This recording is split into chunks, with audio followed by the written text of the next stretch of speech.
Bonjour à tous et à toutes, j'espère que vous allez bien. Aujourd'hui on s'intéresse au plan Marshall, élaboré par le secrétaire d'État américain George Marshall en 1947, au lendemain de la Seconde Guerre mondiale.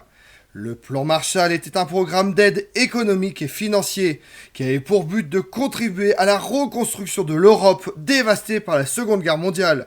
C'est tout autant la crainte de voir une Europe ruinée par la guerre cesser de s'approvisionner en produits américains que la perspective de voir le communisme progresser sur le vieux continent, incitant les autorités américaines à proposer ce plan d'assistance économique aux pays européens.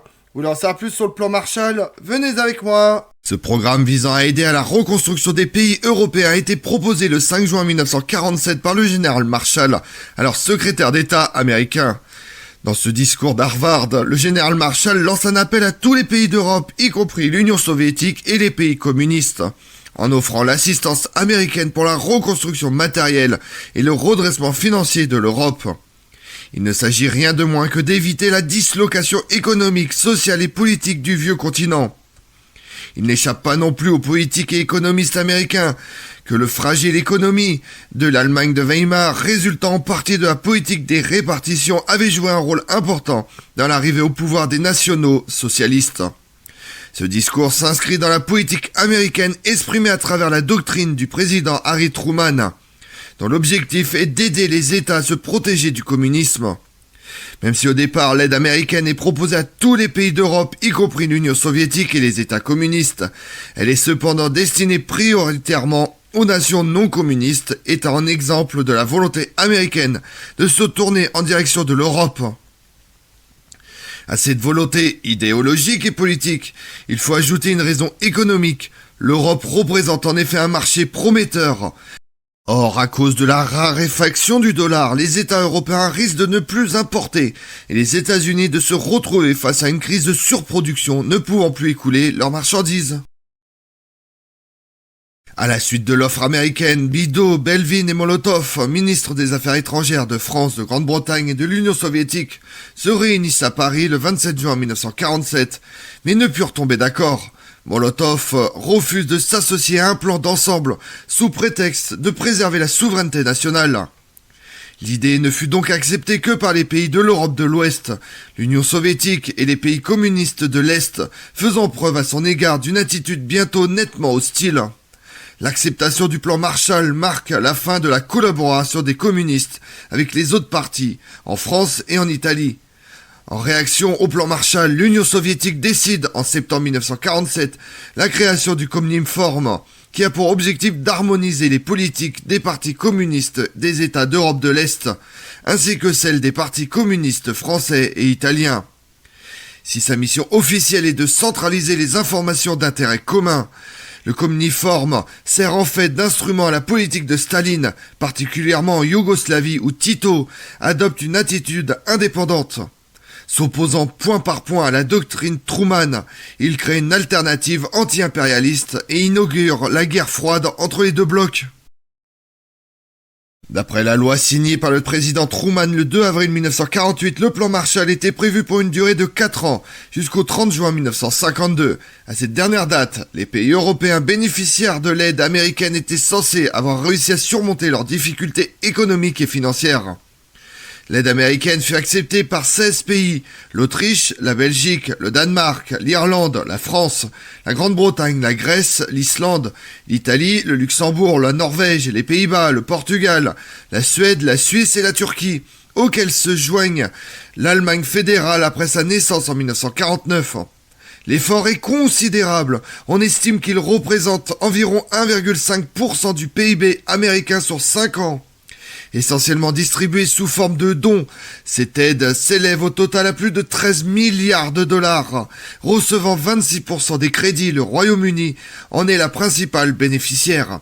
Elle est suivie par la France, 22%, l'Italie et l'Allemagne de l'Ouest, 11%. Au titre de l'aide du plan Marshall, la France reçut donc à elle seule plus de 2 milliards 800 millions de dollars, auxquels s'ajoutent d'ailleurs d'autres crédits importants. Le plan Marshall ne constitue en effet qu'un des aspects de l'aide américaine.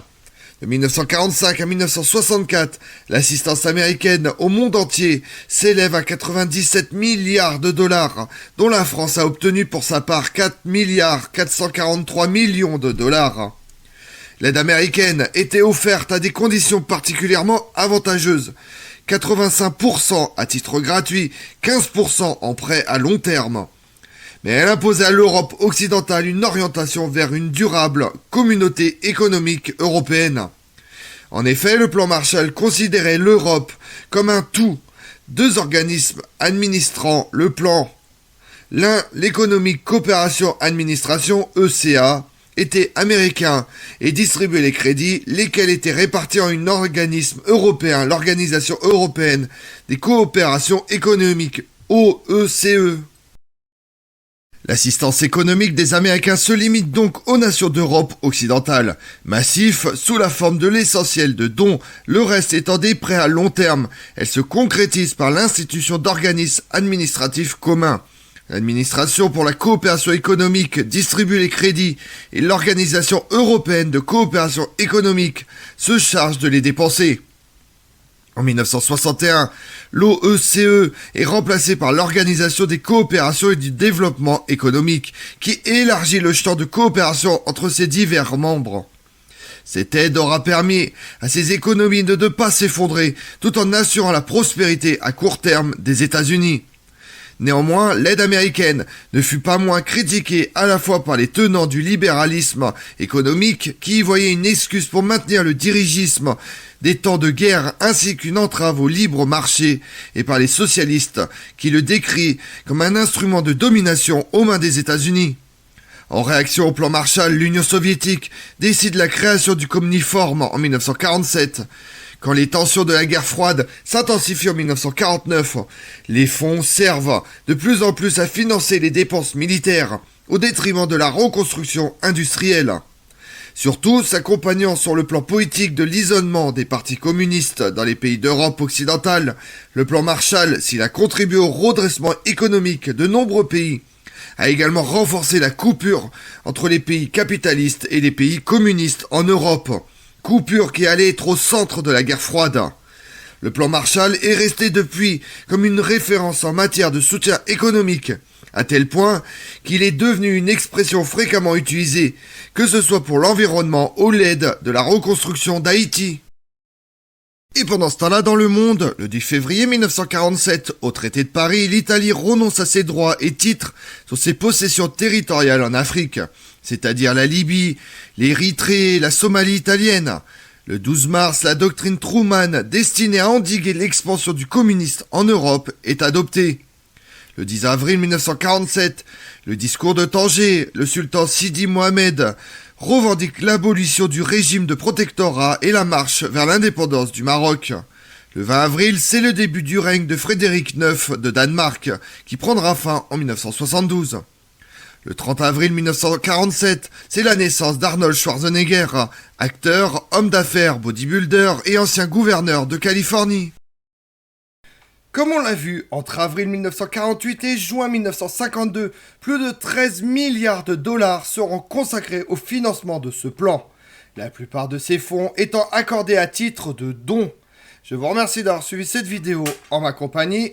Si vous voulez connaître mes autres vidéos, retrouvez-moi sur ma chaîne YouTube Tout sur l'Histoire avec Damien, mais également sur les réseaux sociaux, Twitter et Instagram, Histoire Damien.